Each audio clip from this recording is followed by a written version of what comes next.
नहीं मिले दवाई कोनो जिलावा रे, धोखा देके जातिया हमर सिलावा रे।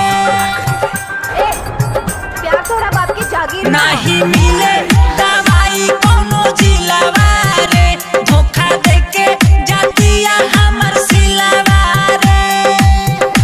प्यार करेला हम तोहरा से ना जी पाई तोहरा बिना। बहुत हो गए, अब तू यहाँ से चल जा, हम तोहरा से प्यार ना करेंगे। बना के अपना देखा के सपना कि तू रस दिलावा रे, नहीं मिले दवाई कोनो जिलावा रे, धोखा देके जातिया हमर सिलावा रे। ये तू का था?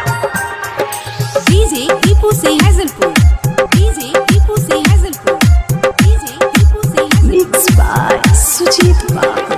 कैसे छोड़ के जाले ससुराल भाई, हमर रो के होता बुरा हाल भाई, बुरा हाल भाई।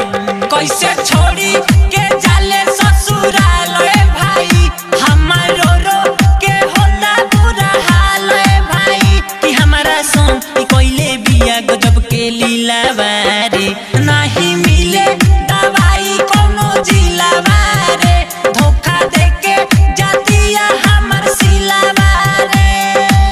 देखो अंगूठी पहिरा दिला से अगर तू ओकर हो जाइबो तहिला हमरा हाथ से पहिला अंगूठी तो तू हमार हो जाइबो ना।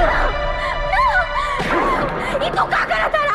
तू पागल हो गई। हाँ, हम पागल हो गए। नहीं मिले दवाई कोनो जिलावा रे, धोखा देके जातिया हमर सिलावा रे। बना के अपना देखा के सपना कि तू रस दिलावा रे, नहीं मिले दवाई कोनो जिलावा रे, धोखा देके जातिया हमर सिलावा रे।